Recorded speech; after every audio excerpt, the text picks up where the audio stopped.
और चलिए अब इसी पर चर्चा की शुरुआत करेंगे। चर्चा के लिए हमारे साथ हमारे खास मेहमान जुड़ चुके हैं। अश्विनी शाह जी हमारे साथ हैं, बीजेपी नेता हैं। साथ ही मलिक जावेद जी हमारे साथ हैं, मलिक जावेद अंसारी जी कांग्रेस के नेता हैं। आचार्य डॉक्टर मोहित शुक्ला जी हमारे साथ हैं, वैदिक स्कॉलर हैं। एडवोकेट शोहिब सिद्दीकी जी हमारे साथ हैं, इस्लामिक स्कॉलर है। सर बहुत बहुत स्वागत है आप सभी का इंडिया न्यूज़ पर। इस चर्चा में चर्चा की शुरुआत करेंगे और सबसे पहले मैं मलिक जावेद अंसारी जी आप ही के पास आना चाहूँगी। वक्फ संशोधन बिल कल पेश किया जा सकता है और कल जब पेश होगा तो जाहिर सी बात है हंगामा भी होगा। ऐसे में जिस तरीके से ईद की नमाज जब अदा की गई उस वक्त लोगों के हाथों पर काले रंग की पट्टी नजर आई, बहुत सारी प्रतिक्रियाएं सामने आई। बहुत से ऐसे लोग थे जिनको मालूम ही नहीं है काली पट्टी किस लिए बांधी जा रही है, जिनको मालूम ही नहीं है कि वक्फ बिल संशोधन आखिरकार क्या है, क्या पहले था, क्या बदलाव अब किया जा रहा है। बहुत कम लोगों को ये मालूम था। लेकिन सबसे बड़ा सवाल इसमें एक ये भी सामने आया कि उन लोगों को जिस तरीके से बातें कन्वे की गई हैं, जो बातें उन लोगों को बताई गई हैं वो सही दिशा में नहीं है। उन लोगों को ये लग रहा है मानो वक्फ संशोधन बिल से उनकी निजी संपत्ति को नुकसान पहुंचेगा। ऐसा क्यों? देखिए, सबसे बड़ी बात तो ये है कि ये जो संशोधन बिल है वक्फ का, इसमें ये गैर संवैधानिक है। आर्टिकल 14, आर्टिकल 25 संविधान मेरे हाथ में है। आर्टिकल 25, आर्टिकल 26, आर्टिकल 29, आर्टिकल 14 का उल्लंघन है।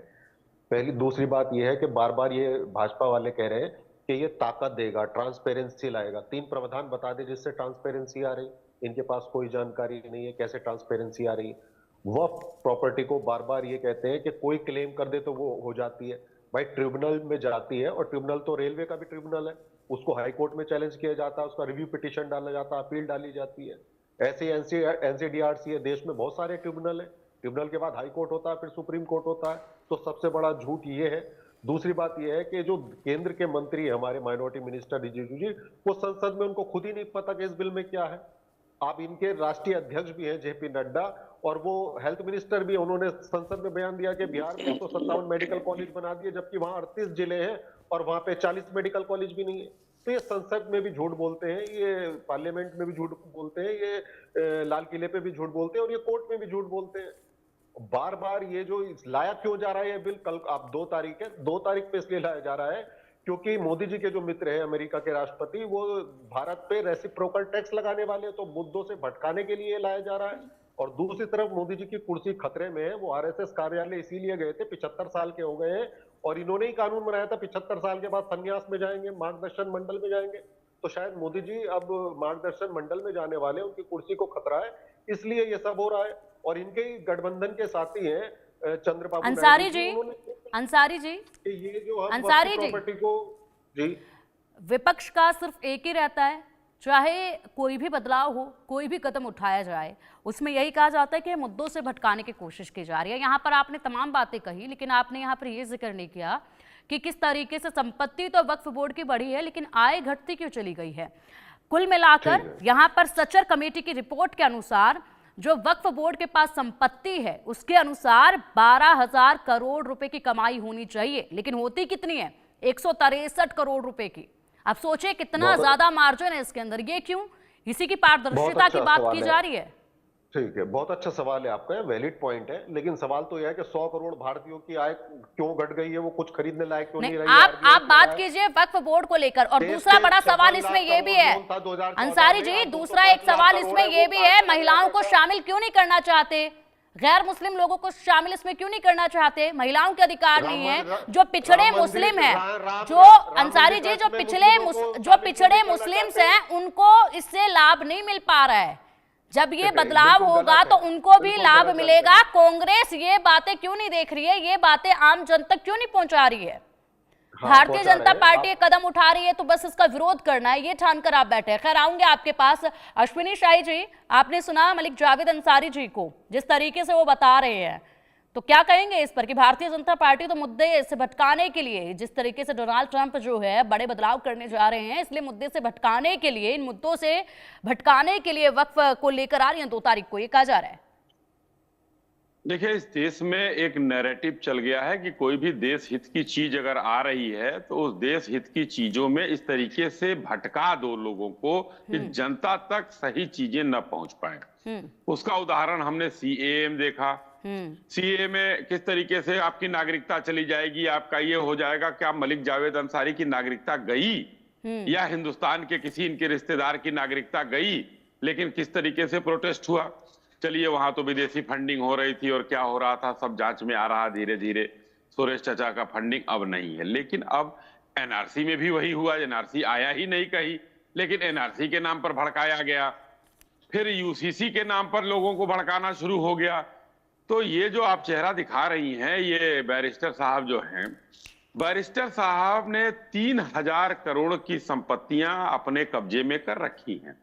तो बैरिस्टर साहब को बुरा लगेगा ही लगेगा।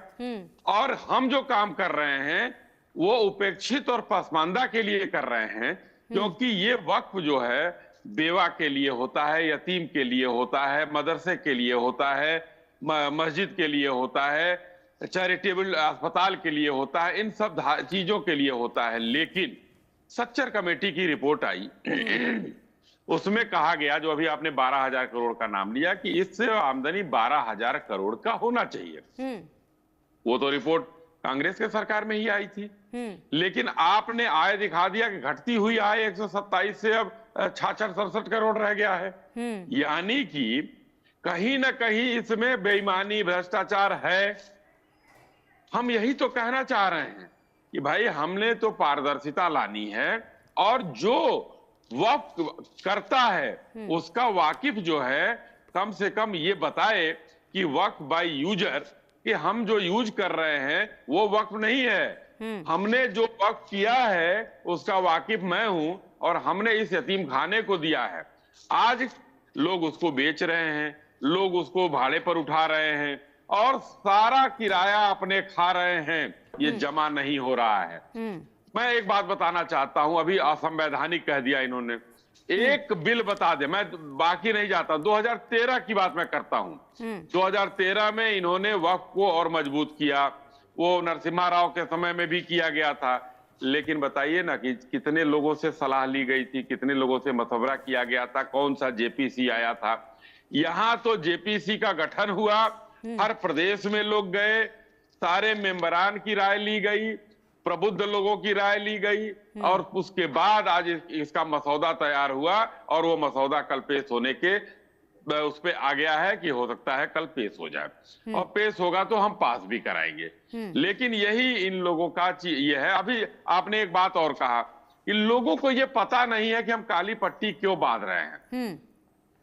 ऑल इंडिया मुस्लिम लीग जो है, जिस तरीके से इन लोगों को मुस्लिम पर्सनल लॉ बोर्ड जिस तरीके से भ्रमित कर रहा है, जिस तरीके से बड़े मुसलमान भ्रमित कर रहे हैं, 123 संपत्तियां चुनाव 2014 में था, 2013 के 14 के उसमें घोषित होने के पहले ठीक है, चुनाव। अश्विनी सर आएंगे आपके पास। फिलहाल ऐसे बड़े तमाम रिकॉर्ड्स हैं जो कि हकीकत बयां करते हैं, लेकिन वो जो रिकॉर्ड्स हैं वो आम जन तक पहुंचने दिए नहीं जा रहे हैं, क्योंकि उनको मिसगाइड किया जा रहा है। उनको बताया ये जा रहा है कि आपकी निजी संपत्ति को इससे नुकसान हो सकता है, क्योंकि फिर उनको अगर इस तरीके से बहकाया नहीं जाएगा तो खुद का फायदा कैसे होगा। ये वो काम किया जा रहा है, कांग्रेस इसमें पूरा समर्थन दे रही है। ऐसे में बड़े अफसोस की बात है। ये फिलहाल जेपीसी के अध्यक्ष जगदंबिका पाल ने क्या कुछ कहा, ये एक बार सुनते हैं, उसके बाद चर्चा की शुरुआत लगातार रहेगी।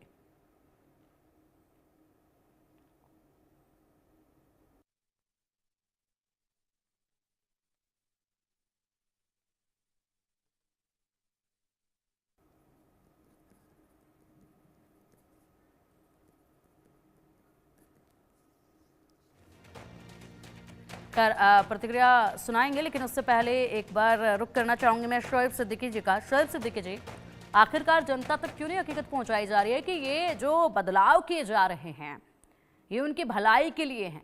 महिलाओं को इसमें शामिल करना, जो पिछड़े मुस्लिम्स हैं उन तक उनका फ़ायदा पहुंचाना, और यहाँ तक कि सबसे बड़ी बात ये कि हैदराबाद में 75 जो वक्फ बिल के अंदर संपत्ति आती है उन पर अवैध कब्जा है, जिसको अभी तक वक्फ बोर्ड जो है वो छुड़वा नहीं पाया है। उसमें भी सहायता सरकार करेगी।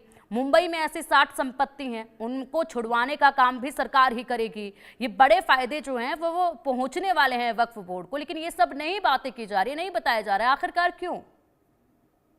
देखिए पिंकी जी, ऐसा है, सबसे पहले मैं आपको, पूरे वतन को, मुल्क के प्रधानमंत्री नरेंद्र मोदी जी को, रियासत के वजीर आला योगी आदित्यनाथ जी को ईद की दिल की गहराइयों से बहुत बहुत मुबारकबाद देता हूं।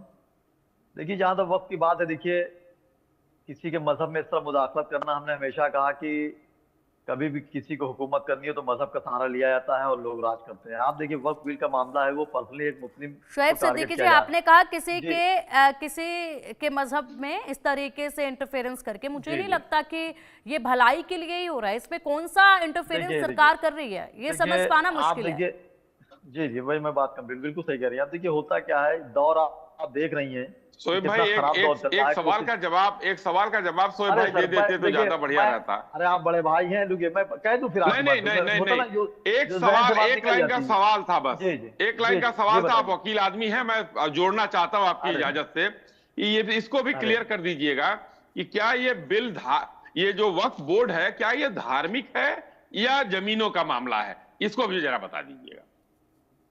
देखिए, आप बिल्कुल सही कह रहे हैं, धार्मिक नहीं है। लेकिन आप ये देखिए, मैं ये कह रहा हूं कि हिंदुस्तान में जब जब कोई बातें आती हैं, नहीं देखिए, मैंने आपकी बात को नहीं कहता कि अगर इस वक्त सुबह का 10 बजा है तो मैं रात के 10 बजे नहीं कहूंगा, वरना हमको लोग पागल कहेंगे। होता क्या, मैंने हमेशा एक बात की पिंकी जी, कि किसी भी मुल्क पर अगर हुकूमत करनी हो तो उसका सबसे बड़ा हथियार होता मजहब। और अंग्रेजों ने भी इसका सहारा लिया, हमारे मुल्क को 100 साल लूटा, लेकिन जब उनका ये पर्दाफाश हुआ तो उनको मुल्क छोड़ना पड़ गया। जब अगर किसी मुल्क को बढ़ना होगा तो अगर मजहबी सहारा लेगा वो, तो मुल्क खोखला होगा। कल मुल्क खोखला होगा, आज मैं खोखला होऊंगा, कल पिंकी जी खोखली होंगी, इससे मुल्क बर्बाद हो चला जाएगा। आप देखिए, वक्फ बोर्ड पे जिसका टारगेट किया जा रहा है, बिल्कुल आप सही कह रही है, कुछ तो होते हैं मोहब्बत में जुनून के आसार, और कुछ लोग भी दीवाना बना देते हैं। कुछ कमियां हमारे में भी रही, ये हकीकत है कि वक्फ की जो जमीनें हमारे बुजुर्गों ने दान दी थी गरीबों के लिए, कि स्कूल खोला जाए, कॉलेजेस खोले जाए, किसी की मदद की जाए, वो उस तरह के काम मंजरेआम पर नहीं हो रहे थे, और उस पर गवर्नमेंट की निगाह थी। जब ठीक है, गवर्नमेंट को मौका मिला तो उन्होंने फौरन उसको कर लिया। एक मिनट देखिए, मुकम्मल हो जाए बात। नहीं शोएब लेकिन आप सिद्दीकी जी, देखिए मैं कि आप ही के पास आऊंगी, मैं आप ही से जी ये जी पूरी जानकारी लूंगी, उसके बाद कुछ सवाल भी मेरे आप ही से रहेंगे। लेकिन उससे पहले जेपीसी जी जी अध्यक्ष जगदम्बिका पाल के बाइट एक बार सुन लेते हैं, प्रतिक्रिया एक बार सुन लेते हैं, उसके बाद आती हूं मैं आपके पास। ये रमजान का महीना था, कल ईद में जिस तरह से all India Muslim personal law board ने कहा कि काली पट्टी बांध करके जाएं, तो कल इबादत का दिन था, अलविदा की जुमा इबादत का दिन था। लेकिन all India Muslim personal law board ने इस पवित्र रमजान के महीने को इबादत की जगह सियासत बना दिया। और पूरी सियासत, क्या कभी एक महीने जो रोजेदार उपवास रखते हों, रोजा रखते हों, उस रोजे के बाद अगर लोग प्रेयर कर रहे हैं अपने गॉड के नाम पे, अल्लाह के नाम पे, उनको कहा जा रहा है कि काली पट्टी बांध करके जाइए? अरे भाई, अगर आपको प्रोटेस्ट करना है, राजनीति करनी, तो जंतर मंतर पे करिए। वो आपने किया। आपने राजनीति किया जाकर के पटना में नीतीश कुमार पे दबाव डालने के लिए, वहां पे धरना दिया। आप विजयवाड़ा जा रहे हैं, आप ओवैसी कह रहे हैं कि हमने all India Muslim personal law board के हुक्म पे पट्टी बांधी है, हमारी मस्जिदों पे हमला हो रहा है। किस तरह से लोगों को झूठ बोल करके गुमराह किया जा रहा है। इस पाक रमजान के महीने में झूठ बोलना चाहिए। मैं कह रहा हूं, जब संसदीय कार्य मंत्री किरण रिजिजू जी कह रहे हैं लगातार कि हम वक्फ के बिल पे चर्चा करने के लिए तैयार हैं, विपक्ष से अपील कर रहे हैं कि वो भी सदन में आए और इस पे चर्चा करें, जो भी सवाल है उन सवालों का सरकार जवाब देगी। तो जब संगठनों और तमाम विपक्षी दलों के विरोध के बावजूद वक्फ बोर्ड संशोधन विधेयक लोकसभा में पेश होने जा रहा है। आज विधेयक को लेकर बिजनेस एडवाइजरी कमेटी की बैठक होने वाली है। सर, इस पर क्या कहना चाहिए? मैं समझता हूं अब भी केंद्र सरकार को और उनको मदद कर रहे, जिसपे जिन बैसाखियों पे टिकी है, श्री चंद्रबाबू नायडू और श्री नीतीश कुमार जी को ये, और चिराग पासवान जी को ये समझ में आएगा कि इसका क्या परिणाम। आप और ज्यादा अल्पसंख्यकों को पीछे की तरफ को धकेलेंगे, उनमें एकाकीपन आएगा और उससे कट्टरता और दूसरे सवाल बढ़ेंगे। तो ये आपने सब स्टेक होल्डर से बातचीत करनी चाहिए थी। अब उनसे बातचीत नहीं कर रहे हैं। ये और कुछ नहीं है, इनकी हठधर्मिता है, और इस हठधर्मिता का नतीजा इस देश के सौहार्द को भुगतना पड़ेगा। और जब सौहार्द नहीं रहेगा तो विकास भी को प्रभावित होगा। जो भारत को महान बनाने का हमारा लक्ष्य है, वो लक्ष्य भी। ये तमाम प्रतिक्रियाएं दिग्गजों से सामने आई हैं और हमारे मेहमानों ने भी सुना है। शोएब सिद्दीकी जी, जल्दी से अपनी बात पूरी कीजिएगा, समय की बहुत पाबंदी है मेरे पास। उसके बाद एक दो सवाल मेरे पास भी आपके लिए रहेंगे, तो बहुत जल्दी से बात पूरी कीजिएगा। जी जी, देखिए पिंकी जी, ऐसा होता है कि हम आह भी करते हैं तो हो जाते हैं बदनाम, वो कत्ल भी करते हैं तो चर्चा नहीं होता। चंद्रिका पाल जो है बहुत बड़े नेता हैं, मैं हमेशा उनका आदर करता हूँ, हमेशा करता रहूंगा, तालिब इल्म जैसे निकलता हूँ। लेकिन अभी उन्होंने काली पट्टी की बात करी। आप किसी के मजहब के बारे में क्या बता सकते हैं? आप बताइए, काली पट्टी बांधी है, इससे खामोशी का एहतिजाज कोई होगा? आप बताइए।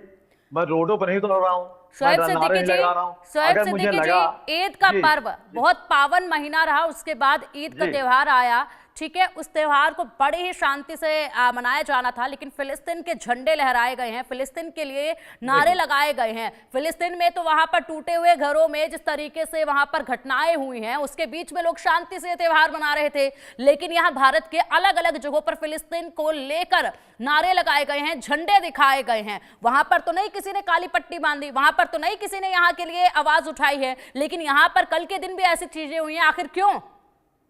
ये माहौल खराब करने की तरीका, ये क्या माहौल खराब करने की दिशा में कदम नहीं था? देखिए, जो माहौल खराब करेगा तो उसके लिए एक्शन लेने के लिए हमारे प्रधानमंत्री, मुख्यमंत्री मौजूद हैं। लेकिन फिलिस्तीन की जहां तक बात करते हैं हम आपको, तो फिलिस्तीन पे जो आलम गुजार रहा है इसराइल, उस पे नरेंद्र मोदी जी ने भी बहुत बोला था कि वो गलत कर रहा है। अब वो छोड़िए, अभी आप बात कीजिए, अभी आप बात कीजिए। समय की बहुत पाबंदी है, लेकिन जिस तरीके से काली पट्टी पर आपने आवाज उठाई, वैसे ही मैंने बताया कि कल कैसी कैसी तस्वीरें जो है ईद के दिन सामने आई हैं। अब आप ये सोचिएगा जरा, जिस तरीके से वक्फ बिल में जो बदलाव किए जा रहे हैं वो बहुत जरूरी है, क्योंकि यहाँ पर जो मुनाफा है वो चुनिंदा लोगों तक पहुंच रहा है। जो इसके असली हकदार हैं उन तक ये मुनाफा नहीं पहुंच पा रहा है, उसका फायदा नहीं पहुंच पा रहा है, जो कि बेहद जरूरी है। उसके बाद अगर इसके खिलाफ आपत्ति उठाई जा रही है तो ये आम जनता के लिए, जो आप ही के समुदाय से ताल्लुक रखते हैं, उनके लिए गलत किया जा रहा है। कुछ चीजें मैंने कहा, यह हकीकत है, वक्फ की जमीनें जो हम लोग को दी, मेरे बाप दादाओं ने दी थी, उस पर उस हिसाब से काम नहीं चल रहा है। गवर्नमेंट को नजर रखी थी, उन्होंने फौरन उस पर कर लिया। लेकिन आप देखिएगा पास होने में, जैसे उन्होंने कहा कि विपक्ष आके अपनी बात रखे, मैं उसकी सुनूंगा, तो जो मौजूदा हुकूमत है उनमें ही आप देखिए नीतीश कुमार जी हैं, पासवान जी हैं और खास कर चंद्रबाबू नायडू जी हैं, वो इसके खिलाफ हैं। तो अभी आप सामने जब आएगा तो आप, मैं वही कह रहा हूँ कि इस दौर में जब नफ्सा नफ्सी का आलम है, उस वक्त हुकूमत जो है एक मुस्लिम समुदाय के लिए। ठीक है शोएब सिद्दीकी जी, ठीक है। अश्विनी जी, जल्दी से, बहुत जल्दी से एक छोटी सी प्रतिक्रिया, वक्त की पाबंदी है, बहुत छोटी प्रतिक्रिया। देखिए, एकदम स्पष्ट रूप से यह है कि जिसको वक्फ बोर्ड ने अभी तक हक नहीं दिया, जिसके लिए शोएब जी ने कहा कि हमारे बाप दादाओं ने दिया था, उसको हक दिलाना हमारा काम है। वक्फ बोर्ड के भूमाफियाओं से कब्जे को छुड़ाना हमारा काम है। ठीक है। सरकारी जमीनों को जो लोग कब्जा किए हैं उससे ही छुड़ाना हमारा काम है।